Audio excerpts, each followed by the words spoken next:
Salam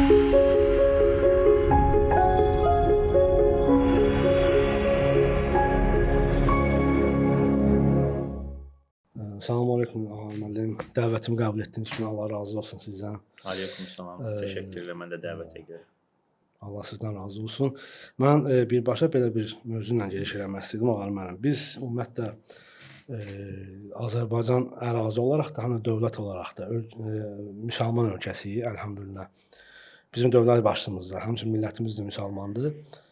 Amma buna baxmayaraq uzun müddət 70 il ateizm, SSR dövründə yaşamışıq deyə. Ondan sonraki dəvətdə bizdə çox insan yanlışlıq içində idi.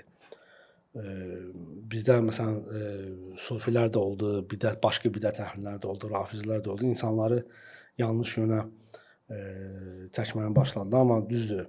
Allah istədiyinə hidayət verər. Amma 90-cı illərin ortalarında bizə Allah rəhmət eləsin Heydər Əliyev çox böyük səbəbkarlardan oldu Əbubəkir məscidinin açılışında. O açılışdan sonra bizdə tövhidə, İslam'a dəvət axını daha çox oldu. Niyə? Çünki bizim kökümüzdə var idi. Yanılmıramsa Ömər bin Xattabın, Allah ondan razı olsun, 2-ci xəlifənin dönəmində Azərbaycana və Qafqaz bölgəsinə göndərildi sahabələr dəvət üçün. Və onlar Qafqaz bölgəsində ilk olaraq Azərbaycana gəlmişdi dəvət üçün. İcri təqvimlə götürsə yanılmıramsa 22-ci ya 25-ci il olub. O 20-25-ci ilin arasında olub. Dəvət ona görə bizə çox uzun əsrlər, illər bizdə yaşayıbdı. Hətta yanılmıramsa bizdə İslam hədis alimləri, İslamda hədis elminin banilərini Azərbaycanlılar oldular. Amma birinci sualım bundan ibarət olacaq. Biz tez-tez eşidirik İslam və tövhid. Bu kəlmə olan iki fərqli kəlmələr olsa da mahiyyəti eynidir. Buna bizə zəhmət olmasa, İslam və tövhid nədir? Onun da izahın zəhmət olmasa da. Elhamdülillahi Rabbil alemin və salatu və selamu alə əşrəfil ənbiya vəl mürsəlin. Əşhədü ən la ilahə illallah, əşhədü ənnə Muhammədən abduhu və rasuluh. O ki qaldı ki, İslam və tövhid kəlmələrinin arasında olan fərq və yaxud da onların arasında olan eynilik, tövhid daha dəqiq məna ifadə edir, nəinki İslam. İslam isə məfhumu daha genişdir. Baxmayaraq, hər ikisi bir-birinin içine alır. İslam dedikdə nəzərdə tutulan odur ki, Allaha təslim olmaq və əsas nəzərdə tutan bu təslimiyyət içində zahiri əməllərdir. Namaz kimi, oruc kimi, həc kimi, zəkat kimi və ən başında da kəlmə-i şəhadəti iqrar etmək kimi. Amma tövhid dedikdə isə tövhid vahhədə yuvahhidu feilinin mastarıdır, təvhidən. Vahhədə yuvahhidu təvhidən səslənir. Bu da təkləşdirmək, fərdləşdirmək kimi dəqiq məna ifadə edir. İstilahi mənada nəzərdə tutulan odur ki, Allah Subhanahu Taala'nı tövhidin bütün qismlərində təkləşdirmək. İstər Allahın özünə aid olan məsələlərdə onu təkləşdirmək, istərsə də Allahla qul arasında qulun özünə aid olan məsələlərdə onu təkləşdirməsi. Və həmçinin də bura aiddir uca Allahın gözəl adlarında və sifətlərində onu təkləşdirmək. Allahın özünə aid olan məsələlərdə onu təkləşdirmək odur ki, rububiyyət tövhidi deyilir buna. Yəni Allahın yaratmasında, öldürməsində, ucaltmasında, alçatmasında, verməsində, mane olmasında, bir sözlə bütöv kövnü idarə etməsində uca Allahı təkləşdirmək. Buna deyək ki, Allahın özünə aid olan məsələlərdə onu təkləşdirmək. İkinci tövhidin uluhiyyət qismidir.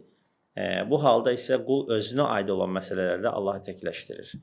Bu da odur ki, insan istər qəlb əməlləri olsun, istər zahiri əməllər olsun, bu ibadətlərində Allahı təkləşdirib və bütün ibadətlərin xas olaraq ona həsr etməlidir. Bu xüsusda da Uca Allah Teala buyurur ki, وَمَا أُمِرُوا إِلَّا لِيَعْبُدُ اللّٰهَ مُخْلِصِينَ لَهُ الدِّينَ. Onlar da əmr olunmuşdular ki, yəni bizdən öncəki ümmətlər nəzərdə tutulur. Onlar da əmr olunmuşdular ki, dini sırf Allaha həsr edib, xalis ona ibadət etsinlər. Və bütün insanlara, bütün peyğəmbərlərin dəvətində bu şüar olmuşdur. Və bu əsas peyğəmbərlərin və göndərilən kitabların şüarı olmuşdur. Və kim buna icabət etmişsə peyğəmbərlərə təslim olmuş sayılır, kim icabət etməmişsə inkarçılardan sayılmışdır. Və həmçinin də Uca Allah Taala'nın gözəl adlarında və sifətlərində onu təkləşdirməkdir. Tövhidin əsas üçüncü qismi. Bu barədə də Allah Taala buyurur ki, وَلِلَّهِ الْأَسْمَاءُ الْحُسْنَى. Gözəl adlar Allaha məxsusdur. وَدْعُوهُ بِهَا. فَدْعُوهُ بِهَا. Elə isə onu gözəl adları ilə çağırın. Amma İslam'a gəldiksə isə İslam Allahı təkləşdirmək deməkdir. Həmçinin burada deyilir ki, el-istislamu lillahi bit-tevhid. Allaha tevhidlə təslim olmaq. Vel-inqiyadu lehu bit-ta'a. Ona tam mütliklə boyun əymək. Vəl-bəra'ətu minəş-şirki vəl-əhli. Həmçinin də şirk və şirkin əhlindən uzaq durmaq. Demək, insan Allaha təslim olması elə belə olmur. Bu təslimiyyətin də öz şərtləri var. Yəni insan özünə uyğun olaraq, öz havasına uyğun olaraq təslim olmuş sayılmır. Yəni müsəlman olmuş sayılmır. Ona görə Uca Allah Teala Qurani-Kərimdə buyurur ki: "Fəstəqim kəmə umirt." Necə əmr olunursansa, o tərzdə də doğru yolu təqib et, get. Yəni insan təslim olmalıdır təvhidlə. Yəni Allahı təkləşdirərək ona təslim olmalıdır. Ona qalsa məsələn rahiblər də Allaha ibadət edir və yaxud da digər dinlərin mənsubları da iddialarına görə Allaha ibadət edirlər. Lakin bu ibadətdə Allahı onlar təkləşdirmədiklərinə görə onlar təvhiddən kənara çıxırlar. Yəni onların təslimiyyatı artıq nədir? Sayılmır. Yəni Allahın qəbul edəcəyi və Allahın doğru gördüyü təslimiyyət deyildir. Bizdə belə anladığım qədəri İslam bütün Allahın rəsulları, peyğəmbərləri İslamı təbliğ etmək üçün gəliblər. Amma İslam dediyimiz tövhid son dinimiz bütün aləm üçün, insanlar üçün göndərilmiş tövhid dinidir. Yəni təkmilləşmiş şəkildə. Bir də sual verəcəydim, ikinci sualımdan ibarətdir. Var İslamın şərtləri 5 namaz, oruc, birinci kəlmə şəhadət gəlmə şərti ilə, Ramazan orucudur, zəkatdır. Və bunun haqqında zəhmət olmasa danışarsınız. Və imanın şərtləri var. Yəni onlar hansı ki Allahı ibadətlə təkləşdirmək, mələklərinə iman, peyğəmbərlərinə iman. Bunlar haqqında zəhmət olmasa bizə məlumat verərsiniz. Biz yaxşı olar ki, hər ikisini İslamın və ya da imanın rükunları adlandıraq. Çünki rükunlar o şeyin daxilində olmalıdır. O şeylər də onun daxilində olduğuna görə biz onu rükun adlandırmalıyıq. İslamın rükunları odur ki, Peyğəmbər sallallahu əleyhi və səlləm Abdullah ibn Abbasa rivayet etdiyi hədisdə buyurur ki, dinimiz 5 şey üzərində bina olmuşdur. Şəhadət gətirmək ki, Allahdan başqa ibadətə haqq olan məbud yoxdur və Muhammed onun qulu və rasuludur sallallahu əleyhi və səlləm. İkinci, namaz qılmaq, oruç tutmaq, zəkat vermək və həcc etmək. Bu 5 şeyin üzərində İslam dini bina olub. Bu 5 şey varsa İslam var. Və bu 5 şeyin özü də 4-ü, birinin üzərində ayaqda durur, təvhidin. Və bu 4 dənə də təvhid, kəlmə-i şəhadət gerçəkləşməsə, bu 4-ünün də bir faydası olmur və yaxud da keçərli sayılmır. Və bunlar zahiri əməllər sayılır. İmanın rükunları isə 6-dır və bunlar batini əməllərdir. Bunlar insanın qəlbinə olan məsələlərdir. Bu imana inanıb təsdiq etmək deməkdir. İnsan nəyə inanıb təsdiq edir? Allaha, onun mələklərinə, kitablara, elçilərə, axirət gününə, qəza və qədərin xeyir və şərrinin Allah Teala tərəfindən olmasına iman gətirmək. Yəni mən Allaha inandım demək yetərli deyil. İnsan Allaha inanmalıdır onun varlığına, gücünə, qüdrətinə, elminə, hikmətinə və az öncə təvhidi izah edərkən dedik ki, təvhidlə. Və həmçinin iman gətirməlidir, Allahın mələkləri var. Allah Teala o mələklər vasitəsilə kitabları indirib. Kimə? Elçilərə. Niyə görə indirib? İndi bu barədə inşallah söhbətimiz əsnasında ümid edirəm ki, mövzular açılacaq. Elçilərə göndərib ki, onlar axirətə iman gətirsin deyə və Allahın qədərinə razı olsunlar deyə. Baxın, bu mövzu özü bir cümlədir. Bu cümlənin içində imanın bütün 6 rükünü hamısı da keçir. Ona görə hətta alimlər deyirlər ki, imanın ərkanlarını əzbərləmək üçün yaxşıdır ki, bunu mövzu kimi yadınızda saxlayın. Allah Teala mələklər vasitəsilə kitablar göndərir elçilərinə və axirət və qəza qədər də onların içində keçir. Bunlardan həmçinin o biri 5 rükunlardan biri, bunlardan birindən hansı axsayarsa, deməli o kamil deyil həmin insanda iman. Nəinki kamil deyil, yəni ki, ümumiyyətlə keçərli deyil. Keçərli deyil. Kamil o zaman olar ki, hər hansı bir cüz'iyyətlərdə insanın nəsə bir zəifliyi olar. Amma bu rükunlardan hər hansı birinin külliyə insanda olmaması və yaxud da hər hansı bir bilinməsi zəruri olan və ya da etiqad olması zəruri olan şeyin birinin olmaması artıq onu keçərsiz edir. Yəni o insan artıq mömin sayılır. Bizdə bir də Quran-Kərimdə keçir Rəsul, Nəbi və elçilər. Birinci bilmək istəyirdim onların gəlmə səbəbini. Düzdür, biz qeyd elədik iman şərtlərində, amma biraz da geniş toxunmaq istərdim. Onların gəlmə səbəbini və Rəsul, Nəbi və elçilərin arasında olan fərqlər hansılardır? Bəli. Yaxşı olar ki, mən onlar barədə bəzi ayətləri oxuyum. Birinci ayətləri oxumamışdan öncə onu deyim ki, elçilər sözünü çıxardaq buradan. Çünki elçilər sözlərlə nəbi deməkdir. Tərcüməsi də Azərbaycan dilində. Biz deyək rəsullar və nəbilər. Çünki Quran-Kərimdə əsas Allah Teala göndərilən elçilərin termin olaraq 2 terminlə səsləndirilir. Bir nəbilər, bir də ki rəsullar. Üzr istəyirəm, biz peyğəmbər olaraq Peyğəmbər fars sözüdür. Bəli, biz onu alternativ olaraq səsləndiririk. Amma adətən elçi kimi gedir, də? Quran-Kərimdə ya rəsuldur, ya nəbidir. Onlar da hər ikisi də elçi olaraq tərcümə olunur. Fars dilində də peyğəmbər deyilir hər ikisinə. Amma ərəb dilində daha dəqiq mənası ifadə olunsun deyə və biz onların həqiqətini bilək deyə, ona görə yaxşıdır ki, elə ərəb dilində də işlədək ki, onların fərqinə də vara bilək. Demək, Rasul göndərilmiş bir elçi deməkdir. Nəbi xəbər verən deməkdir.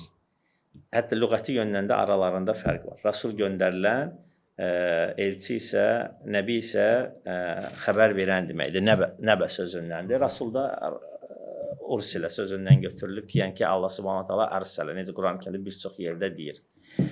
Demək, ən birinci peyğəmbərin sifətləri olmalıdır. O peyğəmbərin peyğəmbər sayılması üçün, yoxsa Allah tərəfindən seçilməsi üçün onda bəlli sifətlər olmalıdır. Həmin o sifətlər nədir? Sidq, onda sadiqlik olmalıdır. Əminlik olmalıdır, yəni əmanətə güvəniləsi bir olmalıdır. Sağlam bir nəsəbin gələn olmalıdır. Həmçinin kişi olmalıdır. Və bu kimi şey bəncə idarəçiliyi bacarmalıdır. Bu vəsiflər olmalıdır ki, o Allah Taala tərəfindən bir elçi olaraq seçilsin. Və təbii ki, göndərilən bütün peyğəmbərlərdə bu sifətlər olmuşdur. Amma o ki, qaldı ki, nəbilərlə, rasulların arasında olan fərq, bunu alimlər müxtəlif yönlərlə fərqləndiriblər. İnşallah onları deyəcəm. Hamısı da demək olar ki, doğrudur. Məsələn, bəzilər deyirlər ki, Rasul odur ki, yeni şəriətlə göndərilir, Nəbi odur ki, özündən öncəki peyğəmbərin şəriətinə tabi olur. Bəzilər deyirlər ki, Rasul odur ki, Allah Taala ona şəriət göndərir və təbliğ eləməyi əmr eləyir və Nəbiyə isə şəriət göndərsə də və ya özündən öncəki şəriətə tabi etsə də, lakin ona şəriəti təbliğ eləməyi əmr etmir. Həmçinin başqa yöndən mənim üçün daha dolğun fərqləndirmə budur ki, Rasul odur ki, müxalif qövmə göndərilir, Nəbi odur ki, müvafiq qövmə göndərilir. Belə ki, bir qövm mömin bir qövmdür, mömin bir cəmiyyətdir. Allah Taala o cəmiyyətdən risalət, din kəsilməsin deyə ard-arda elçilər göndərir. Necə ki, bu Bəni İsraildə daha çox baş vermişdir. Hətta eyni vaxtda 2, 3, 4 belə peyğəmbər yaşayıb bir cəmiyyətdə. Bu ona görədir ki, o şəriət oradan kəsilməz. Ona görə məsələn, bəzi peyğəmbərlər də özü üçün Allahdan zürriyyət istəyirdi və məqsədi o idi ki, peyğəmbərliyi kəsilməsin. Çünki Allah Taala o qoldan verirdi yalnız o vaxt peyğəmbərlərlə. Amma Nəbi isə müvafiq bir qövmə göndərilib, Rasul isə müxalif bir qövmə göndərilib. Bizdən sual yarana bilər ki, bəs bizim sonuncu peyğəmbərimiz Muhammed sallallahu əleyhi və səlləm elçi idimi, nəbi idimi? Allah Taala ilk olaraq ona risaləti əmr eləyəndə, ona risaləti göndərəndə o artıq nəbi oldu. O zaman ki, ona Allah Taala buyurdu ki, ya eyyuhəl muddəssir qum fəənzir, qalx və ey əbasına bürünən qalx və insanları qorxud, artıq ona Allah Taala əmr etməklə o risalətə keçdi. Artıq oldu Rasul. Və Rasullar özü də ulul əzm olaraq 5 seçilmiş elçilər var ki, Rasullar var ki, onlar digərlərindən daha üstün sayılırlar. Onların da birincisi Nuhdur, sonra İbrahimdir, sonra İsa'dır, sonra Musa'dır, İsa'dır və sonuncu Muhammed sallallahu aleyhi ve sellem ki, onlar da həmin o Rasulların ən üstünü sayılırlar. Həmçinin burada bir məqam da var, onu diqqətinizə çatdırım ki, bütün Rasullar eyni zamanda nəbi sayılırlar. Çünki onlar nəbi olub, sonra Rasul olublar. Lakin hər bir nəbi Rasul sayılmır. Amma o ki, qaldı ki, onların göndərilməsi barədə, o vəsiflər barədə bəzi ayətlər. Uca Allah Taala buyurur ki, وَمَا أَرْسَلْنَا مِنْ رَسُولٍ إِلَّا لِيُطَاعَ بِإِذْنِ اللّٰهِ Allah Taala bütün elçiləri ona görə göndərmişdi ki, Allahın izni ilə qoy onlar tabi olunsunlar. Yəni, qövmü onlara tabi olsunlar. Başqa bir ayətdə Allah Taala buyurur ki, وَمَا أَرْسَلْنَا مِنْ رَسُولٍ إِلَّا بِلِسَانِ قَوْمِ Allah Taala bütün qövmlərə öz dillərində danışan elçilər göndərmişdi. Niyə görə? لِيُبَيِّنَ لَهُمْ qoy bu onlara izah etsin deyə. Yəni, onların başa düşdüyü tərzdə onlara izah etsin. Yəni, bu günlər bəzi yalancı peyğəmbərlər bu ayəni özlərinə şamil edib deyirlər ki, yəni, bu günlər Azərbaycanda da peyğəmbər olmalıdır və o Azərbaycan dilində danışmalıdır və s. Bu mövzuya çox keçid eləmək istəmirəm. Sadəcə o mövzuya toxunacaq inşallah gedişatda. Toxunarıq onda. Növbəti bir ayətdə Allah Taala buyurur ki, وَمَنْ يَأْتِهِمْ مِنْ رَسُولٍ إِلَّا كَانُوا بِهِ يَسْتَهْزِئُونَ Elə bir peyğəmbər gəlməmişdir ki, onu istehza etməsinlər. Yəni, onunla alay etməsinlər. Çünki o qövmdə həmişə yaramaz insanlar olub və onlar öz peyğəmbərlərini məsxərəyə qoyublar. Başqa bir ayətdə Allah Taala buyurur ki, وَمَا أَرْسَلْنَا مِنْ قَبْلِكَ مِنْ رَسُولٍ إِلَّا نُوحِي إِلَيْهِ أَنَّهُ لَا إِلَهَ إِلَّا أَنَا فَاعْبُدُونَ Və biz səndən öncə elə bir peyğəmbər göndərməmişdik ki, ona vəhy edib deməyək ki, məndən başqa ibadətə haqqı olan məbud yoxdur və yalnız mənə ibadət edin. Və bu da əsas bayaq siz çıxışınızın öncəsində də qeyd elədiniz ki, Allah Taala bütün dinlərə Peyğəmbəri göndərmək üçün tək Allahlıq üzərində, yəni əsas bu prinsip olmuşdur ki, Peyğəmbər göndərilsin və qövmün uyarsın. Qövmün uyarsın. Və həmçinin bu xüsusda başqa yöndən də bəzi ayətlər oxumaq olar ki, yəni Peyğəmbərlər, bu Peyğəmbərlərin görəvi idi və onların başına gələn hadisələrdir. Başqa yöndən oxuyacağımız ayət isə onların mühimmətləridir, onların yəni vəzifələridir ki, Allah Teala məsələn bu xüsusda buyurur ki, Rasulən mübəşşirinə və munzirin. Elçilər ona görə göndərilmişdir ki, qoy ümmətlərin müjdələsinlər və qorxutsunlar. Müjdələsinlər qorxutsunlar. Liəllə yəkunə linnəsi aləllahi hüccə. Qoy insanlar Allaha heç bir bəhanə gətirə bilməsinlər. Yəni Allah Teala elçiləri göndərir ki, insanların bəhanələri kəsilsin. Yəni hər zamanda Allah Teala insanları onların içindən olan Peyğəmbərlə uyarmışdır. Və kənəllahu azizən həkimə. Allah Teala həqiqətən də güc və hikmət sahibidir. Başqa bir ayətdə Allah Teala buyurur ki, Ya eyyuhar rasulu bəlliğ mə unzilə ileykə min rabbik. Ey Rasul, sənə Rəbbin tərəfindən endiriləni insanlara çatdır ginən. Və illəm təfəl fəmə bəlləğtə risalətə. Əgər sən bunu etməsən, risaləti çatdırmış hesab edilməzsən. Başqa bir ayətdə Allah Teala buyurur ki, Huvəl-ləzi bə'sə fil-ummiyyinə rasulən minhum yətlu aleyhim ayatihi və yüzəkkihim və yuallimuhumul kitaba vəl-hikmə. Həqiqətən də Allah Teala oxumağı, yazmağı bilməyən bir qövmün içinə elçi göndərmişdir ki, o onlara Allahın ayətlərini oxusun, onları təmizə çıxartsın, onlara kitabı və hikməti öyrətsin. Bu da Peyğəmbərlərin mühimmətləridir, yəni onların vəzifələri, görevləridir. Qorxutmaq və müjdələmək, insanları öyrətmək, onların üzərinə hüccət qaldırmaq ki, sabah heç bir bəhanələri olmasın deyə. Amma sonunda Allah Subhanahu taala Muhammed sallallahu əleyhi və səlləmlə risalətə xitam verdi və bununla artıq risalət bitdi. Yer üzündə ən mükəmməl dil ərəb dilini seçdi və ən mükəmməl nəsil və nəsəb İbrahim Peyğəmbərin İsmail qolundan gələn, bu Qureyş qəbiləsindən, Haşimi qolundan Peyğəmbərimiz sallallahu əleyhi və səlləm seçib onu göndərdi və onunla da artıq risalət dayandı.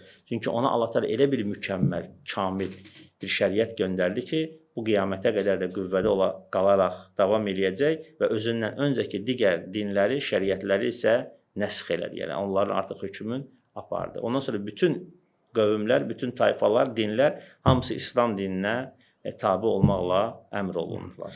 Müəllim, mən bu sualı bir də qayıdacağam, amma ilk öncə bir nüansı qeyd etmək istəyirdim. Mənim kanalımda dinləyicilərin əksəriyyəti bəzi hallarda məsələn dində terminlər var, onları məsələn anlamırlar. Məsələn götürək risalət. Risalət termini olaraq adi məsələn müsəlman ibadət edən bilir nədir? Risalət sözünün mahiyyəti biraz qısa da olsa toxuna bilərsiniz, zəhmət olmasın. Risalət məktub deməkdir. Bax, biz dedik Rasul. Rasul nədir? Göndərilmiş. Mursil göndərəndir. Mursəl göndəriləndir. Rasul yəni o göndərilən, o vəzifə ilə yüklənən insandır. Risalə də həmin Rasula göndərilən bir məktubdur. Allah tərəfindən Rasuluna göndərilmiş. Allah Teala tərəfindən öz Rasuluna göndərilmiş biz risalətdir. Risalət dedikdə nəzərdə tutulan budur. Bu ümumən İslam şəriətində əhatə eləyir. Qurani Kərimdə deyilir. Bizim Peyğəmbər sallallahu əleyhi və səlləmin mübarək sünnəsində gələn əmrləri və qadağaları da öz içinə alır və risalət dedikdə nəzərdə tutulan dindir. Bizdə bir də Quran-ı Kərim göndərilmiş 4 səmavi kitabdan biridir, yanılmıramsa, sonuncusudur. Əvvəlki kitablar, əvvəlki rəsullara göndərilmiş kitablar, yanılmıramsa o rəsullara kitab şəklində olaraq tam olaraq nazil edilmişdi, amma Quran-ı Kərim 23 il ərzində Mədinədə və Məkkədə nazil olub və hissə-hissə səbəbsiz nazil olmayıb. Hər bir surənin, hər bir ayənin səbəbi var, gəlmə səbəbləri var. Onun sonunda Peyğəmbər sallallahu əleyhi və səlləm kitab halına, daha doğrusu kitab halına cəmləyib hansı ayə, hansı surədə olacaq, hansı ayə, hansı ayədən sonra olacaq və sonra xilafətdə xəlifələrin dövründə kitab halına gətirildi. Bizə Quran-ı Kərim, sualım ondan vardı. Quran-ı Kərimin enmə səbəbi buna bir dənə zəhmətimiz toxunardıq. Çünki ondan sonra verəcəyi suallar hamısı bir-birinə bağlıdır. Bizim Quran-ı Kərimin enmə səbəblərindən zəhmət olmasa toxunardıq. Quran-ı Kərimi Allah Teala cümlətən, necə Abdullah ibn Abbas deyir, İnnə ənzəlnəhu fi leylətil qadr. Biz onu Qədir gecəsində nazil etdik. Başqa bir ayətdə Allah Teala buyurur ki, İnnə ərsəlnəhu fi leylətil mübarəkə. Biz onu mübarək gecədə nazil etdik. Bu göstərir ki, Quran-ı Kərim bütöv nazil olub. Abdullah ibn Abbas bu ayətlərə izah verərək buyurur ki, Allah Taala Quran-ı Kərimi Lövh-i Məhfuzdan götürərək, Lövh-i Məhfuz da Allahın dərgahında olan böyük bir kitabdır. Əvvəldən axıra qədər hər şey ora bütün detalları ilə, nöqtələri ilə, incəlikləri ilə Hətta yazılmışdır. insan yaranmamışdan qabaqdır. Hətta Allah Subhanahu Taala onu heç bir şey yaratmamışdan öncə hər bir şey qələmi yaradıb və qələmə əmr etmişdi. Həmin hər bir şeyi, bütün müqəddəratı orada Allah Taala yazmışdır. Demək, oradan götürür Allah Taala onu nazil eləyir dünya səmasına. Və dünya səmasında artıq Allah Subhanahu Taala onu 23 il ərzində, necə az öncə siz buyurdunuz, 23 il ərzində 13 il Məkkə olmaqla, 10 ildə Mədinə olmaqla tədricən müəyyən suallara cavab olaraq, müəyyən nüzul səbəblərə, yəni hadisələrə bağlı olaraq və yaxud da Peyğəmbər sallallahu əleyhi və səlləmin qəlbini təskinləşdirmək üçün və yaxud da heç bir səbəb olmadan da Allahın öz hikmətinə qayıdacaq bir şəkildə Uca Allah Taala tədricən onları nazil etmişdir. Bəziləri surə olaraq bütöv nazil olub, bəzi surələr müxtəlif ayətlərlə nazil olub, bəzən bir ayə, bəzən 10, 15, 20 ayə birdən nazil olub və həmçində iki qismə bölünür o yöndən ki, Məkkə ayətləri və Mədinə ayətləri. Məkkə ayətlərinin məsələn fərqləndirən bəzi cəhətlər var. Allah Taala orada ən çox təvhiddən danışır. Allah Taala orada daha çox etiqadi məsələlərdən danışır və həmçinin müraciətdə ya eyyuhən-nəs deyir, çünki hələ mömin bir cəmiyyət yox idi. Lakin Mədinə ayətlərinə baxanda görürsən şəriətdən danışır, əhkamlardan danışır. Ya eyyuhəl-ləzinə əmənu olaraq müraciət eləyir. Bu kimi yönlərlə və digər səbəblərdən alimlər ayrılırlar, yəni Məkkə ayətləri, Mədinə ayətləri. Amma o ki qaldı ki, konkret suala gəldikdə ki, niyə görə Allah Taala Quran-ı Kərimi nazil etmişdi? Çünki insanlar belə başı-başına yaşaya bilməzdi. Bu Allahın hikmətinə uyğun deyil idi. Və Peyğəmbərimiz sallallahu əleyhi və səlləm də saf fitrət üzərində olduğuna görə cəmiyyətlə barışa bilmirdi. Baxırdı cəmiyyətə razı deyil idi. Ona görə gedirdi mağarada otururdu təkcə. Mağarada oturdu, nə isə axtarırdı. Belə bir elmli adam yox idi, alim yox idi ətrafında, hər hansı bir kitab yox idi. Özü də zaten oxumağı, yazmağı bilmirdi. Amma bilirdi ki, cəmiyyət yanlış yoldadır. Və bir neçə vaxt gedib o həmin o dağda, Nur dağında, Hira mağarasında oturduqdan sonra artıq orada Allah Subhanahu Taala Cəbrail vasitəsilə ilk Ələq surəsinin 5 ayətlərini Peyğəmbərimiz sallallahu əleyhi və səlləmə nazil eləyir və nazil olma səbəbi odur ki, insanları zülmətdən nura çıxartsın. Mən yenə də düzdür, qayda, çünki suallar bir-birinə bağlıdır. İmanın əsaslarından, rükunlarından biri də iman etmiş qədər, hər bir xeyrin və şərin qədərdən olması. Bəzi insanlar çaşqınlığa salacaq suallar verirlər, xüsusən ateist və deist etiqadında olanlar.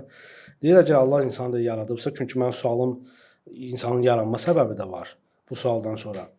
Və onları çaşqınlamaq üçün, çaşdırmaq üçün, yolundan azdırmaq üçün deyirlər ki, əgər Allah bir insanın ki, cəhənnəmə düşəcəyini bilibsə, qədərindən yazıbsa, niyə o insanı yaradır və cəhənnəmə salır? Bu da əstəğfurullah, yəni Allah haqqında pis zənnə gətirir. Amma halbuki insana Allah ağıl da verib, düşüncə kimi gözəl nemətlər də verib və Quran-ı Kərimdə bir neçə ayələrdə var ki, məsələn, Allah hansısa nəyisə ibrət çəkir və deyir, bəlkə düşünəsiniz və ya hansı hadisəni bir nümunə olaraq gətirəndə deyir ki, ağıl sahibləri üçün bunda bir ibrət vardır. Və insana seçim də verib, iradə seçimi və rəsullar, nəbilər vasitəsilə də hər şey açıq, aşkar qoyub və bizə də göstərib. Hansı yanlış yoldur, hansı doğru yoldur. Bir qədər mövzusunda, yəni bu insanları çaşdıracaq, bu ateistlərin və ya qədərlilərin, daha birinci ateistlərin, sonra qədərlilərin, hansı qədərlilər deyir ki, qədərdə heç nə yazılmıyor, qədər yoxdur.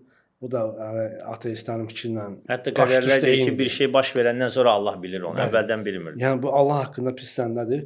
Mən sualım buna ibarətdir ki, birinci sualım buna ibarətdir ki, əgər hər şey qədərdə yazılmış, mən bu sualı öz tərəfindən vermirəm. Təbii. O insanları çaşdıranlar biraz ibrət olsun deyə. Qədərdə yazıbsa ki, bir insan cənnətə və cəhənnəmə düşəcəksə, niyə insan yaradıb? İkinci sual nə ibarət ki, insanın özünü yaranma səbəbi. Düzdür, o əvvəlki cavabları zaten üstü örtülü toxundunuz, amma biraz da geniş, ətraflı istəyərdim toxunasınız ki, qədər haqqında insan və sonra da insanın Allah yaranma səbəbi. Ümumiyyətlə, niyə cəhənnəm və cənnət var? Yəni insan cəhənnəmə düşəcəksə niyə yaradıldı insanı və insanın özünü yaranma səbəbi. Qədər məsələsi barədə ilk öncə onu demək istəyərəm ki, qədər ən sirli mövzudur. ən sirli mövzudur. Bəzi şeylər var ki, insan ağlı orada dayanmalıdır. Onun tam olaraq mütləqən izahın heç kəs verməmişdir. Amma o ki qaldı ki, o verilən şübhəyə ki, bəs əgər Allah Taala bir insan cəhənnəmlik olduğunu bilirdisə, niyə görə onu yaratmışdı və yaxud da niyə görə onu sorumlu tutur? Birincisi, Allah Taala hər şeyi bilməsi onun böyüklüyünə, hikmətinə və elminə qayıdır, ona aiddir. Və Allah Taala'nın bir şeyi öncədən bilməsi o demək deyil ki, onu nəyəsə vadar eləyir. Məktəbdə müəllim baxır hər hansı bir tələbəyə və ona diaqnoz qoyur ki, bu tələbədən oxuyan bir şey olmayacaq.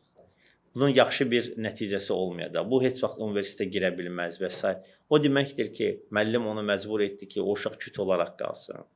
Xeyr, sadəcə müəllim o uşağın qüdrətini görür, o uşağın çalışıb-çalışmamağını görür, o uşağın kimlərlə dostluq elədiyini görür, məktəbə, dərsə, təhsilə layiqiyyətliyin görür, az həvəsi olmağını görür və ona görə öncədən deyir ki, bu uşaqdan yəni ki, oxuyan bir savadlı bir nəsə bir də cəmiyyətə bir fayda verən və ya özünə bir faydalı bir elmə sahib olacaq bir şey olan deyil.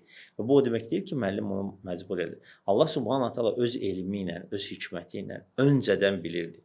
Hətta həmin o insanı yaratmamışdan öncə, hətta onun atasının, anasının, babaların, nənələrin yaratmadan öncə Allah Taala bilirdi ki, filan tarixdə bütün dəqiqlikləri ilə belə bir insan dünyaya gələcək və o insanın seçimi yanlış olacaq. Allah Taala onun seçimini bilərək yazıb. İlla ki, Allah Taala heç kəsi heç nəyə məcbur eləmir. Həmin o insanlar əgər məsələyə bu yöndən yanaşırlarsa, və sonda niyə görə özləri hər hansı bir dünyavi işlərində səbəbləri götürməyə çalışırlar? Bu dünya səbəblər aləmidir.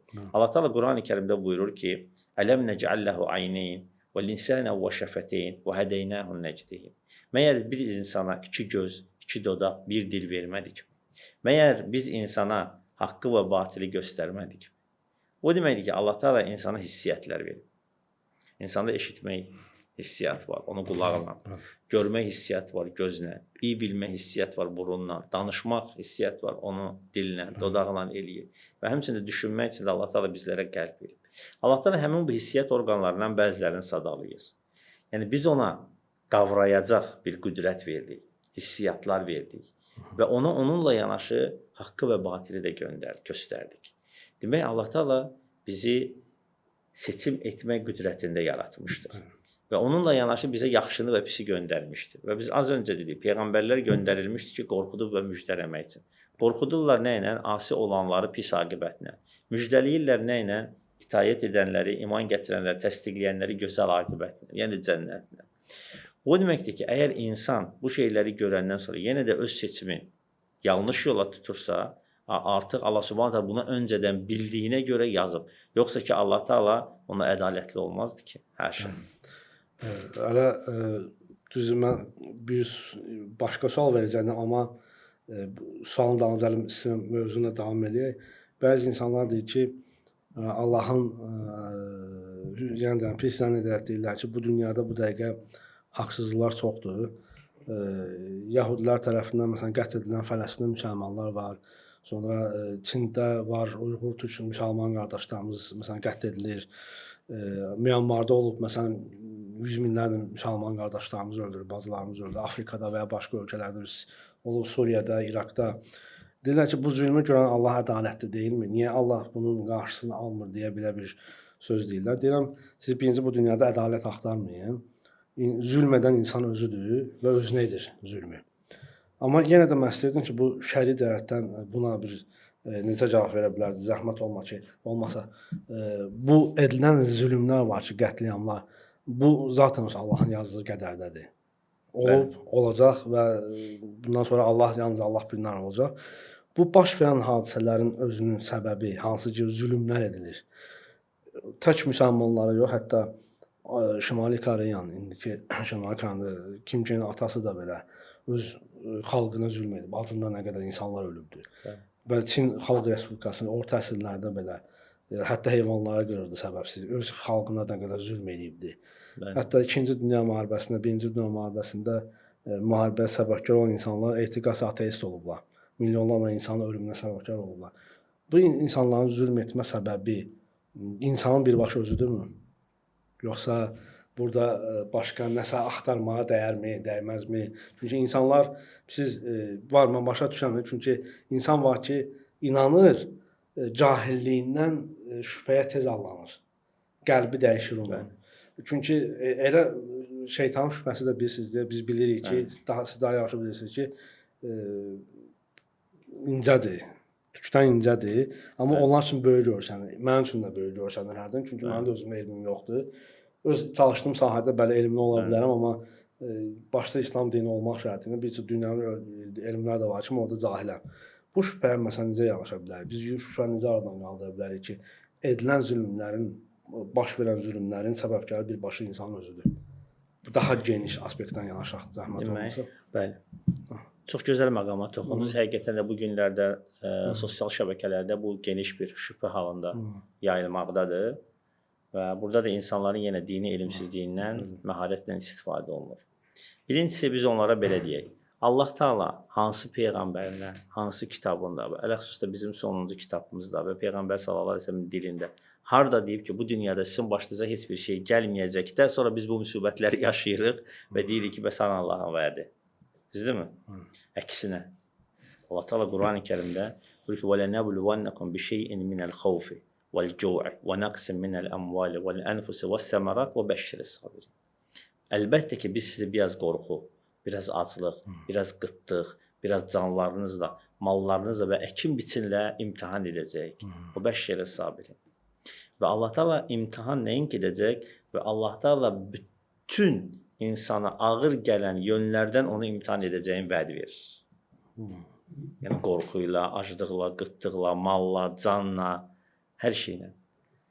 Və burada da Allah Taala'nın böyük hikməti var ki, insanları imtahan eləsin. Baxın, başqa bir ayətdə Allah Taala buyurur ki: "İn yemseskum qarhun və qad messel qavma qarhun mislu."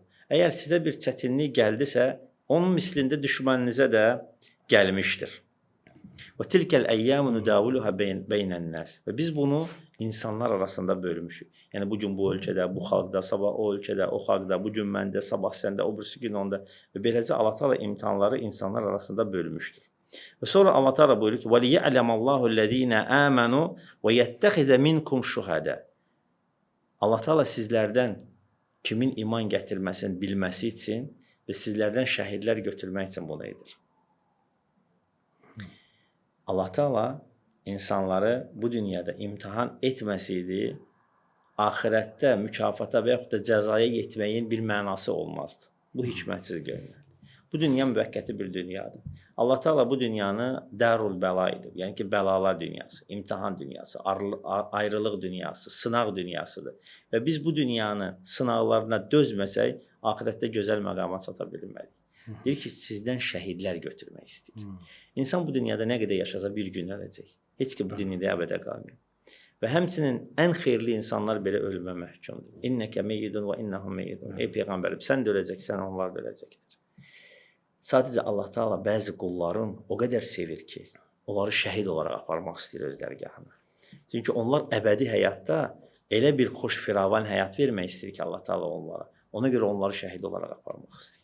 Bu Allahın əslində bir lütfüdür. İnsanlar qiyamət günündən sonra cənnətdə girənlər, cənnətliklər cənnəti görəndən sonra, oradakı əbədi nəyimləri, nimətləri görəndən sonra deyəcəklər ki, kaş bu dünyadakı müsibətimiz biraz da böyük olardı. Bu günləri biz Qazzadakı hadisələrə baxırıq, dözülməzdir. Az öncə Suriyadakı baş verən hadisələr 2011-ci ildən davam edir. Yaxın keçmişdir. Bəli. Yəni bu kimi hadisə insanı üzən, Bormada baş verən hadisələr və yaxud da ki, digər qeyri-müsəlmanların da aralarında belə şeylər olmuşdu. Ondan öncə xaç yürüyüşləri olmuşdu ki, hansı ki, Fələstində atların dizinə qədər qanın içindeydi. Belə faciələr həmişə olur. Monqolların törətdiyi faciələr. Ondan sonra digər, yəni ki, belə deyək də, vandalizmin nümayəndələri olur ki, daima faşizm insanları öldürüblər, istəyir müsəlman, istəyir qeyri-müsəlman. Amansızcasına qətliyamlar olur. Bu dünya yaranandan var. Və qiyamətə qədər də olacaq. Bu dəyişilməz bir qanundur. Allah Taala bizə heç yerdə deməyib ki, siz bu dünyada tam əmin-amanlıq içində yaşayasınız. Allah Taala gözəl vədləri cənnətdə verib və ən ağır vəidləri isə, əzabı isə cəhənnəmdə verib. Mən spontan alır suallar, mövzunun içindən sualların başqa idi, amma mövzunun içindən başqa suallar çıxır. Məsələn, bizim millətimiz də ermənilər tərəfindən həmişə neçə əsrdir zülm görüb. 1905-1906-cı ildə məsələn Xocalı soyqırım, ilk Xocalı soyqırım o vaxt verildi. Çünki 1887 ya 92-də ermənilərin Daşnaksutyun partiyası yarandı, terror partiyası yaradıldı. Millətçilər. Bəli, bəli. Sonra 1918-ci ildə, 1920-ci ildə Azərbaycanda məsələn soyqırma elədilər, Şamaxıda elədilər, Qubada elədilər, Qərbi Azərbaycanda elədilər, Bakının özündə elədilər. Onlar da Allah inşallah onları şəhidlərdən yazsın, amin. Çünki məsələn adi bu 70 ilin içində də Azərbaycanın ən ziyalı insanları Sovet dövründə repressiya, haqsız yerə türbədə öldürdülər, ya Sibirdə güllələdilər. 1988-ci ildə Qərbi Azərbaycandan sürgün olanlar, 90-cı ilin 20 yanvarı, hamısı edənlər məsələn qeyri-müsəlmanlardır da. Sonra 1-ci Qarabağ müharibəsi. Mən sözümü onlar şəhidliyə gətirirəm. Məsələn, biz birinci namaza aid üzr söhbəti var, ona gətirmək istəyirəm, sonra şəhidliklə tamamlamaq istəyirəm. Biz 70 il Sovetlər Birliyində məsələn bizi maksimum dərəcədə çalışıblar ki, beynimizdə olan İslamı, qəlbimizdə olan imanı əlimizdən alsın. Çünki Peyğəmbər s.ə.v hədisi olaraq səhv deyə bilərsiniz, inşallah düzəldərsiniz. Onlar bilsəydi, qəlbinizdə olan bilsəydilər, sizin qəlbinizdə olan imanı, qəlb rahatlığını, əllərində olan qılınclarla alardılar. Bəli. Çünki o qəlb rahatlığı, imanın əvəzi yoxdur da. Bəli. Biz məsələn 70 il ateizm dövründə gizli ibadət edirdi insanlar. O dövrdə məsələn 90-cı il 20 yanvar hadisəsində 1-ci Qarabağ müharibəsi dövründə inşallah şəhid olanlar, Allah onları şəhidlərdən yazsın. İnsanlar vardı, onların bir çoxunun ibadəti yox idi. Namazı yox idi, amma özlərinin İslam'a nisbət edirdilər. O insanların durumu mənə maraqlıdır. İnşallah düzdür, yəni Allahın rəhməti genişdir, mərhəməti böyükdür. O insanların durumu necə olacaq? Çünki düzdür, vətən uğrunda Allah rızası üçün döyüşən insanların əgər ölərlərsə, inşallah şəhiddirlər. Buna şübhə yoxdur. Yəni onun da şəhidliyin də mərtəbələri var, yanılmıramsa. Onların vəziyyəti və ya onlar da pilosa məsəl üçün ateizm, məsələn bizim atalarımız, babalarımız ateizm dövründə böyüyən. Mən atam Allah günahlarını bağışlasın. Mən adam şəxs olaraq çox gözəl insan olub. Allah onun fitrətini elə yaratmışdı ki, heç vaxt yalan danışmaq, kimisə haqqına girmək kimi nüanslar yox idi. Düzdür, dünyasının əslində namazı olmasa da La ilahə illallah kəlməsi həyatında işlətmiş bir insan olub və hətta mənim bacım qızı hətta xəstə yatan vaxtı yüksək qızdırmadan bir dəfə gəlib ona deyirdi ki, La ilahə illallah de. Yəni o dövrdə atam dünyasını dəyişdi 2021-ci ildə pandemiya səbəbindən oldu. Allah günahlarını bağışlasın, Allah razı olsun. Amma hər dəfə mən atam xatırlamaq üçün adından sədəqə verib dua edirəm ki, Allah onun günahlarını bağışlasın. O tip insanların aqibətini mən maraqlıdır. Qiyamət düzdür, özlərini İslam'a nisbət edən insan mütləq ki, müsəlman deyirik. Amma kim ki dilinlə inkar edirsə ki, mən müsəlman deyil, əlbəttə ki, o təbii ki, yəni müsəlman deyil. Bunlar haqqında mən bir dənə zəhmət olmasa toxunadır. Çünki mən şəhidliyə də yenidən qayıdacağıq. Bax, demək Allah Subhanahu Taala'nın bütün dinlərdə göndərdiyi bütün əhkamlar güc və qüdrət üzərində dayanır. Hər bir şey Allah Taala insandan onun gücünə, qüdrətinə görə tələb eləyir. Və insan biri digərindən fərqli olar. Cəmiyyətlərin də biri digərindən fərqli ola bilər sorumluluq yönündən. İnsan nəyi bilirsə ondan sorumludur. Allah Taala Quran-Kərimdə məyər bilənlərlə bilməyənlər eyni ola bilərmi? Allah Taala bilənin sorumunu daha böyük tutur, nəinki bilməyəni. Və həmçinin də biləni üstün tutur, nəinki bilməyəni. Bu da elmlə cahiliyyət arasında olan bir üstünlük fərqidir. Demək, 70 il bizə ateizm təbliğ oldu. Və bu ateizmin, sırf ateizm təbliğatı ilə onlar kifayətlənmir. Çünki görürlər ki, insanın qəlbindən imanı sökmək olmur. Ona görə eyni zamanda çalışıblar ki, İslam dinini də təhrif edib, başqa bir şəkildə insanlara təbliğ etsinlər və yaxud da təbliğatı da göz yumsunlar. Çünki məscidləri bağlayırlar, Hüseynliyələr qalırdı, ocaqlar, pirlər qalırdı. Bəs dinlə mübarizə etsə, niyə görə bunlara dəymirdilər? Yas mərasimləri, mağarlar qalırdı. Orada molla dayılar nələrsə danışmağa çalışırdılar. Düzdürmü? Bəli, bəli. Bozbaş xəstələrdə, yəni belə deyək. Bəli. Hələ biz söhbət bizə bozbaşdan danışaq, biz etiqadi problemlərdən bəli, yəni onları o yolla şey edirlər. Bəli, o yolla, bəli, onlar göz yumur da onların o hərəkətləri. Çünki niyə görə? Kim ki ateizmlə ona təsir eləyə bilmirlərsə, ona göstərirlər ki, onda dinimiz budur. Bəli. Hansı ki, bizim o bəzi şairlər hansı ki, tənqid eləyirlər o şeirlərində Seyyid Əzim Şirvani, Mirzə Əkbər Sabir və s. Tənqid edirlər, məhz həmin o xurafat mühümmatçılıq idi. Sovet o mühümmatçılığı, xurafatı yaratmışdı ki, insanlar dindən qorxsunlar. İnsanların şuurunda, zihnində din negativ bir hadisə kimi canlansın. Və ona görə də onlar elə şərait yaradmışlar, baş vurmaq, zincir yarmaq, körpə uşaqların başını aparıb gətirdilər. Sınan günü onların başını çapırdılar, yaralayırdılar, qan axıdırdılar. Və insanlar artıq dindən iyrənmişdi, çiğrinmişdi. Və yaxın getmək istəmirdilər. Kiminsə etiqadında, nəsə fitrətində qalmışdısa, qalmışdı və onu qoruyub saxlamağa çalışırdı və nə bilirdi, onunla da kifayətlənirdi. Və ona görə biz də bilirik ki, Allah Taala bilməyən insanları üzürlü görür. Və onların bildiyi ilə onları sorumlu tutur.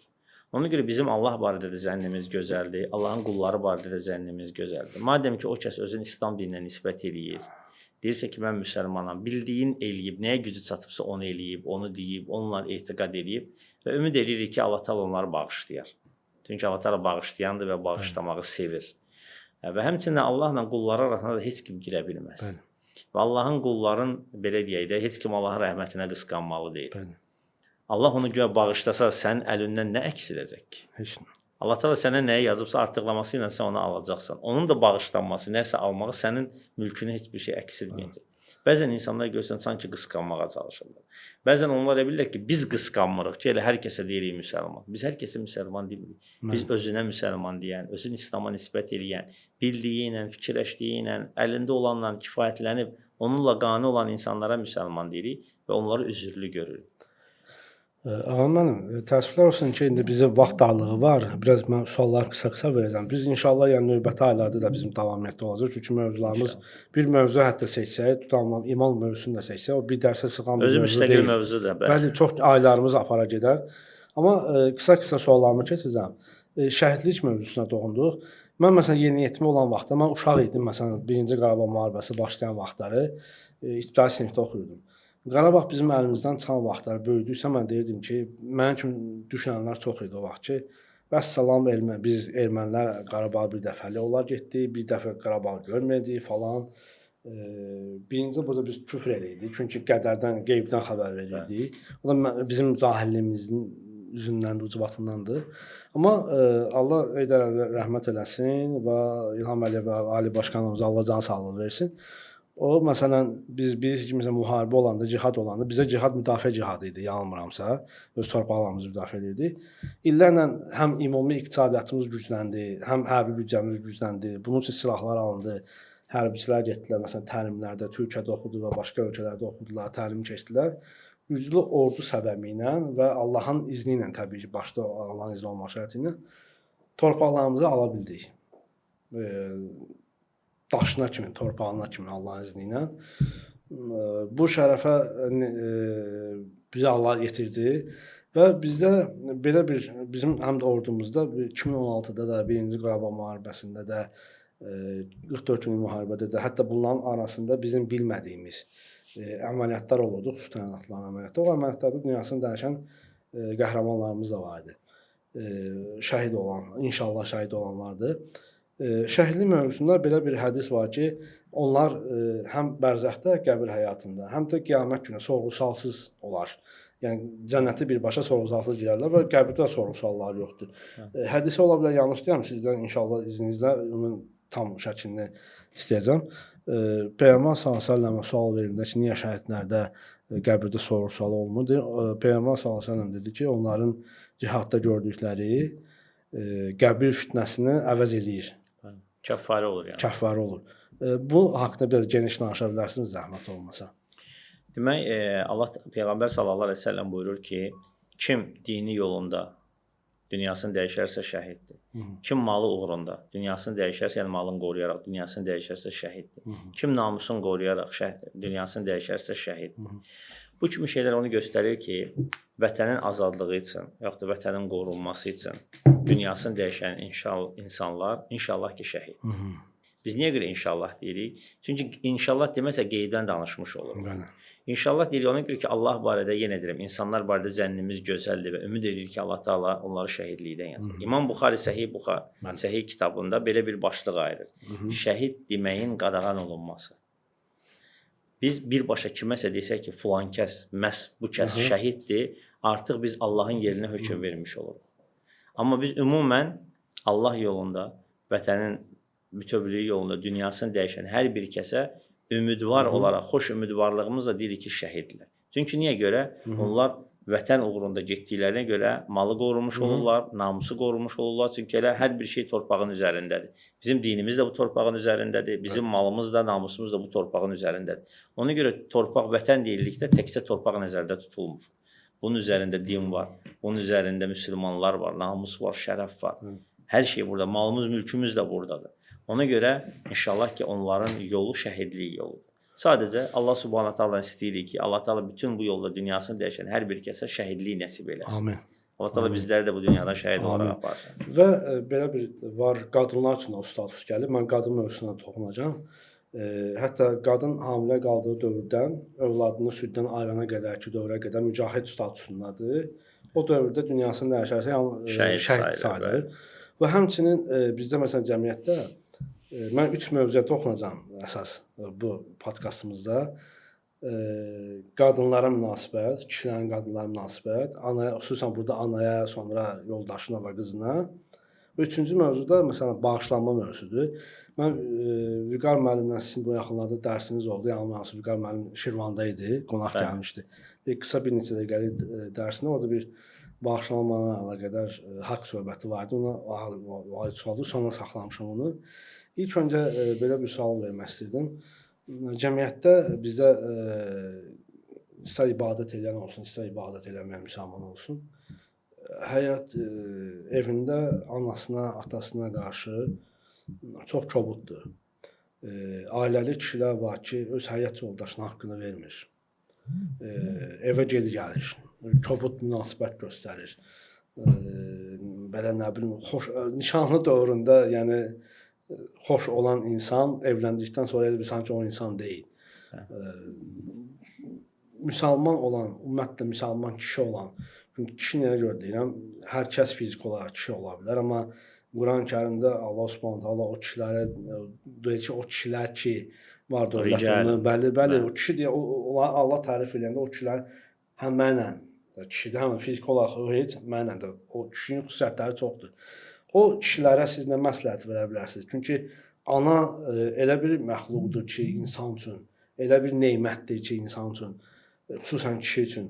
O birbaşa cənnətə də gedə bilər, səbəb ola bilər, ana cəhənnəmə də gedə bilər, səbəb olar. Çünki valideyn haqqı elə bir haqqdır ki, hətta onlar zalım olsa da belə, iman əhli olmasa da, müsəlman olmasalar da belə, onların haqqı ödənməlidir. Yalnız ya şəri cəhətdən sözlərinə əxlaq şəklində, əxlaqı gözəl şəkildə tabe olunmaq şərtilə, ümumən dünyanın məsələləri tabe olmaq şərtilə onlara gözəl rəftar etməli. Amma anasını, atasını döyən insanlar var. İstər qadın olsun, istər kişi olsun. Bu bədbəxtçilikdir. Mənim hətta qardaşlarla oturub məsələn hansı zikir məsələsində olanda da mən anam mənə zəng eləyəndə ki, hardasan? Baxma ki, mənim 44 yaşım var. Durub gedirəm. Çağırdısa getməliyəm. Hamısı alimlərdən biri idi. Dərs dediyi zamanlarda, orta əsrlərdə anası onu çağıranda ki, toyuqların hamını bağla, alim kitabı bağlamışdı, anasının sözünə görə getmişdi.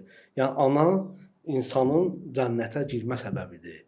Hansı ki, sahabələrdən biri də anası öldükdən sonra bir neçə gün ağlayır. Sahabələr də demişdi ki, artıq ölüm haqdır, niyə ağlayırsan? O dedim, onu ağlamıram, cənnət qapılarının biri bağlandı, üzünə ağlayıram. Yəni, buna zəhmət olmasa, çünki təəssüflər olsun ki, bəzi müsəlmanlarda da var o. Ümumən cəmiyyətimizdə də var. İlkin o, anasına qarşı münasibət çox pisdir, atasına qarşı münasibət çox pisdir, üstlərində bağırırlar, qışqırırlar və həyat yoldaşlarının haqqını ödəmirlər layiqincə. Və qızlarının da həmçinin, qız övladlarının. Çünki biz indiki dönəmdə görürük ki, əvvəlki ərəb adətlərində olduğu kimi, onlar düzdür, başqa səbəbdən qız övladlarını öldürürlər. İndilər ki, bəziləri şəninə sığışdırın ki, kişinin qızı olmazı, kişinin oğlu olar. Cahil, axmaq. O səbəbdən də öldürürlər və aclıq səbəbindən də övladlarını öldürürlər. Bu mövzuya zəhmət olmasa, qısa toxunardıq. Demək, Allah Subhanahu taala Quran-ı Kərimdə buyurur ki: "Və qada rabbuka alla ta'budu illa iyyah və bil valideyni ihsan." Sənin Rəbbin sənə əmr etdi ki, tək olan Allaha ibadət elə və valideynlərinə yaxşılıq elə. Alimlər deyirlər ki, valideyn haqqı İslamda ən böyük hüquq sayılır. Hüquqların başıdır. Allahın haqqından sonra. Çünki Allah Taala birbaşa dedi ki, sənin Rəbbin əmr edir ki, ona ibadət et və valideynlərinə yaxşılıq elə. Yəni valideynlərə yaxşılıq eləməyə Allah Taala təvhidlə yanaşı zikr elədi. Tək Allahla biz az öncə danışdıqda o barədə ki, təvhid nə qədər böyük əhəmiyyətli bir şeydir və insanın yaradılış qayəsidir. Demək Allah Taala valideynlərə yaxşılıq eləməyi, onlara itaət eləməyi, onların qayğısına qalmağı öz haqqı ilə yanaşı çəkdi. Peyğəmbərimiz sallallahu əleyhi və səlləmdən soruşurlar ki,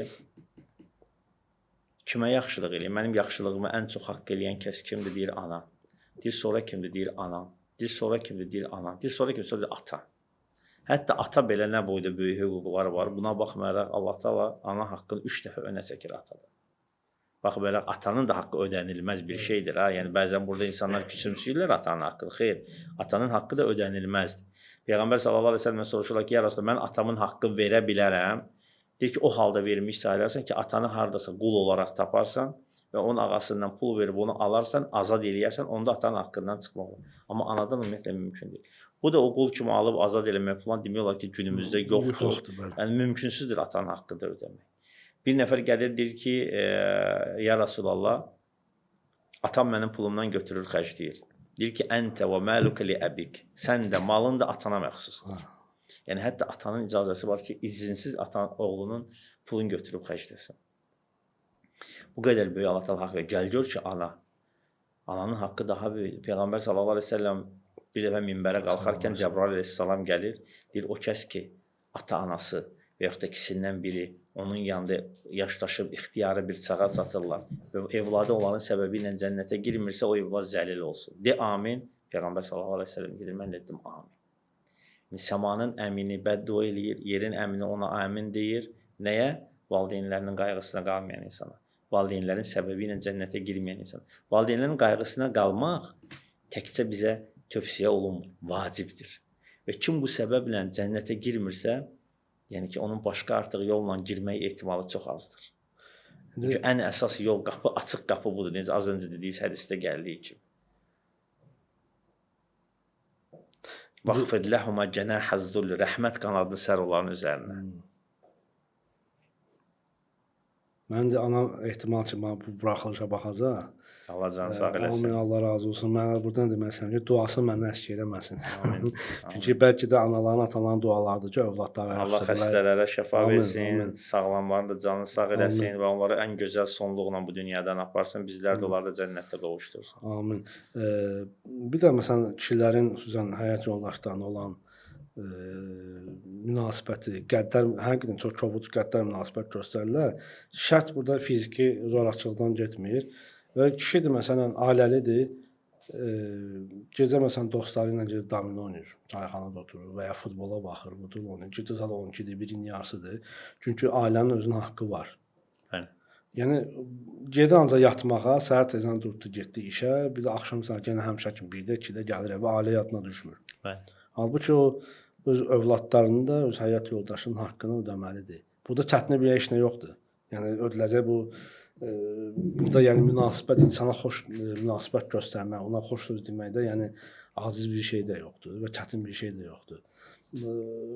Bu münasibətdə insanın da əksinə həyat yoldaşına hörmət etmək kişinin şərəfini artırır. Bəli. Onun necə də ciddi bir insan, səmimi bir insan olduğuna vurğulayır.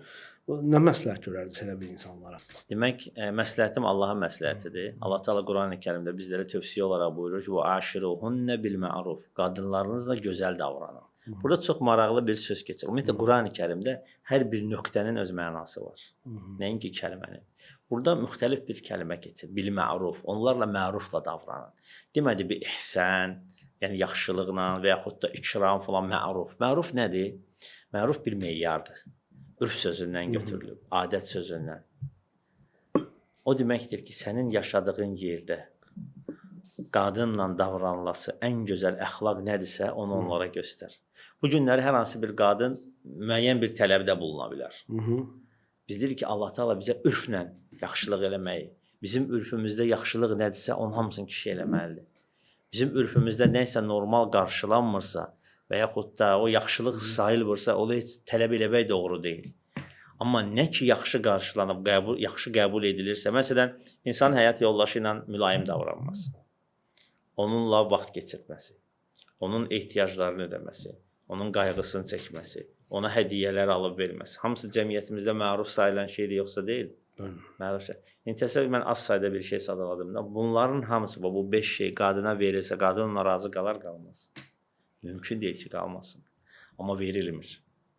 Verilmir. Səbəb nədir? Səbəb odur ki, yenə də insanların Allah Taala'nın qoyduğu hüquqlardan məlumatsız olmaları. Allah Taala bizim boynumuza 2 hüquq qoyub. Allahın haqqı, Allahın qullarının haqqı. Allahın haqqı nədir? Və qada rabbuka alla ta'budu illa iyya. Rəbbin təqdir elədi, əmr elədi ki, sən yalnız ona ibadət elə. Qul haqqı nədir? Və valideynlərinə yaxşılıq elə, qonşuna yaxşılıq elə, evladlarına yaxşılıq elə, həyat yoldaşına yaxşılıq elə, dostlarına yaxşılıq elə. Hətta qonşun qeyri-müsəlman olsa belə, qohumun qeyri-müsəlman olsa belə, onlara yaxşılıq elə. Valideynin kafir olsa belə. İmam Əhməddən soruşurlar ki, atam kafir olsa neyniyim? Deyir ki, onun haqqı dininə görə deyil, onun haqqı ata olduğuna görədir, ana olduğuna görə. Bəzi insanlar nə valideynləri müəyyən dini məsələlərdə onlarla razılaşmır, evdən çıxırlar, evdən qaçırlar və yaxud da pis münasibət bəsləyirlər, sərt olmaz belə. Sərt danışmağın faydası olmayacaq. Allah Taala buyurur ki: "Və ləv kunte faddan ghalizal qalbi lenfaddu min havlik." Əgər desər insanlara qarşı sərt, qaba xislətli olsaydın, onlar sənin ətrafından qaçıb dağılacaqlar. Əgər peyğəmbərin sərt olmağının bir faydası olmayacaqdırsa, bizim sərtliyimizin nə faydası olar? Halbuki insanların içində ən xeyirli insan olub. Mən Ağam mənim son sualım belə olacaq. Bu podkastımızda son sualım belə olacaq ki, mən bayaq qeyd elədim, Vüqar müəlliməsinin dərsinizdə olmuşdu. Kiçik bir söhbət keçmişdi orada. Haqqı bağışlamaq, amma xəyanətdən başqa. Bəli. Mən burada xəyanət qadının kişiyə, qadına olan xəyanətindən danışmayacağam. Bir də üzr istəyirəm, xəyanət zaten onunla məhdudlaşmır. Bəli. Çox insan əxlaq deyəndə onu, xəyanət deyəndə onu nəzərdə tutur. Düzdür, onu da bağışlamaq. Lə təxunallaha. Allaha xəyanət eləməyin, Allahın Rasuluna xəyanət eləməyin. Xəyanət məfhumu genişdir. Bəli, düzdür, o xəyanəti bağışlamaq üçün insanın təfəkkürü, qəlbi, imanı çox güclü olmalıdır. Elmi güclü olan, əxlaqı çox möhkəm olmalıdır ki, yəni o qədər sən hansı qəlbə bir sahib olmalıdır ki, insan. Mən nəyə görə deyirəm? Tövbə deyilən bir şey var, hansı ki biz Allahın tövbə sifətlərindən də var. Çünki biz Allahı yaxşı tanımırıq, biz insanlar. Allah o qədər mərhəmətli və rəhmandır ki, düzdür, insanın günahlarına görə verəcəyi cəza da şiddətlidir. Bəli. Amma Allah Quran-Kərimdə yalnız deyir ki, mərhəmətin qəzəbini üstələdi. Hədisdə gəlir. Bəli, hədisdir. Üzr istəyirəm, əstəğfurullah, hədisdir. Çünki bizim necədir? İnsan tövbə eləyir günahına görə. Və Allah bilir ki, tövbə elədiyi qulu yenidən günah edib tövbə edəcək. Bəli. Bunu bilir Allah. Bəli. Yəni ona şans verir də. Yəni Bəli. biz insanlar isə hansısa bir müsəlman, hansısa bir insan bilərəkdən günah edirsə, qardaşının malına xəyanət edirsə, məsələn pulunu oğurlayırsa və ya maşınını əzirsə, evini yandırırsa, pul oğurlayırsa, ya nəsə belə bir şey edirsə, bunu ikinci, üçüncü dəfə təkrar edirsə, nəfsinə axır gəlir və ya başqa səbəbə görə o qardaşına qarşı elə münasibət göstərirlər ki, o qardaşın tək qırağa, nəsihətini et, məsləhətini gör, o günaha qayıt olmaq üçün üzərində dayan, qardaşı olaraq. Çünki qardaşındır mənəvi olaraq. Bağışlanma problemi var insanların. Çünki Peyğəmbər s.ə.v bizim dinimiz əxlaq dinidir. Peyğəmbər s.ə.v əxlaqı bu deyildi. Hətta bir qadın gəlir, zina edir. Ona görə tövbə istəyir. O qadını get Allaha tövbə et. Halbuki o qadın ailəli qadın, onun rəcm olmalıdır o qadın. Amma mərhəməti o qədər, Peyğəmbər s.ə.v qəlbi o qədər geniş idi ki, yəni Allah onu gözəl yaratmışdı da. Biz niyə eləyə bilmirik onu? Bizə niyə nəfsimiz ağır gəlir də? Yəni bir insanın, mənə bir qadın var idi, qohumdur, çerez qohumludur, satır, dünyasını dəyişir, Allah onun günahlarını bağışlasın. Hədsiz yerə çox böyük ittihamlar mənə sürüb, böhtan şər atmışdı mənə. O öləndə mən onu bağışladım ki, bu qiyamət gün də Allah Subhanahu məni bağışlasın. Yəni mən burada demək istəmirəm, amma belə mərhəmətli insanım. Yox, bəlkə də dünyada günahların sayına görə bəlkə də ən pis insan mənəm, doğrusu Allah bilir. Yəni mövzumun şeyi çıxartmıram, yəni təmizə çıxartmıram. Yəni mən o niyyətlə elədim ki, Allah məni də bağışlasın. Çünki bağışlamaqla insan da Allah Subhanahu günahlarını bağışlaya bilir. Biz niyə şəfqətli ola bilmirik? Niyə bağışlaya bilmirik? Yəni insan niyə bizim nəfsimiz bizə ağır gəlir də, yəni bu dərəcədə. Bilərəm o anda mən qəzəbli ola bilərəm, mənim nəfsimə ağır gələ bilər. O anda başa düşürəm şeytan daha çox vəsvəsə verə bilər. Amma qısa bir müddət sonra keçəndən sonra onu bağışlaya bilərəm axı. Yəni niyə qəlbimə mən yiyəlik eləyə bilmirəm? Bağışlamaq böyük bir dəyərdir. Böyük bir dəyərdir. Uca Allah Teala Quran-ı Kərimdə buyurur ki: "Və la təstəbil hasenatu və las-seyyiə.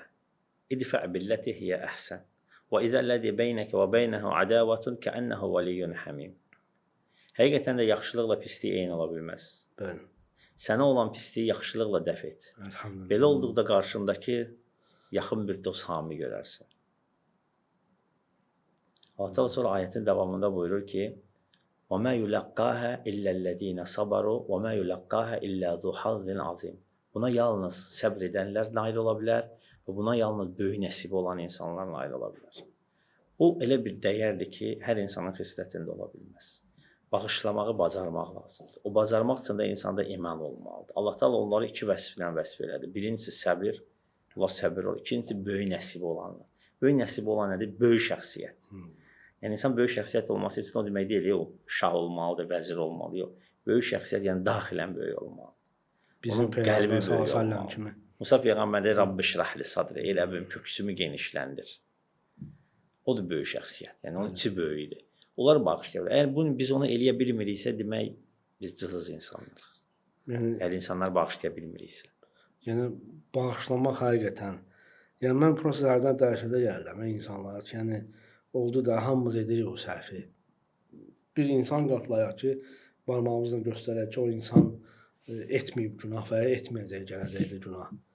Bəli. Mümkün deyil də elə bir insan. Halbuki Allahın rəhməti olmasaydı biz gözlərimizi qırpa bilməzdik. Əlbəttə. Nəfəs ala bilməzdik. Yuxu neməti bizdə olmazdı.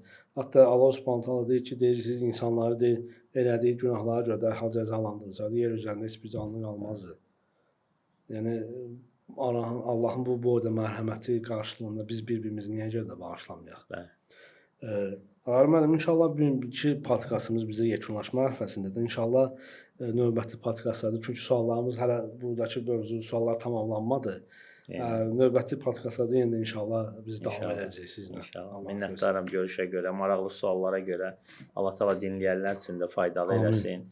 Və bizləri eşidib faydalanan, dinləyib ən doğrusuna tabe olan qullarından eləsin. Və Allah Teala bizlərə, xalqımıza haqqı haqq olaraq göstərib haqqa tabe etsin.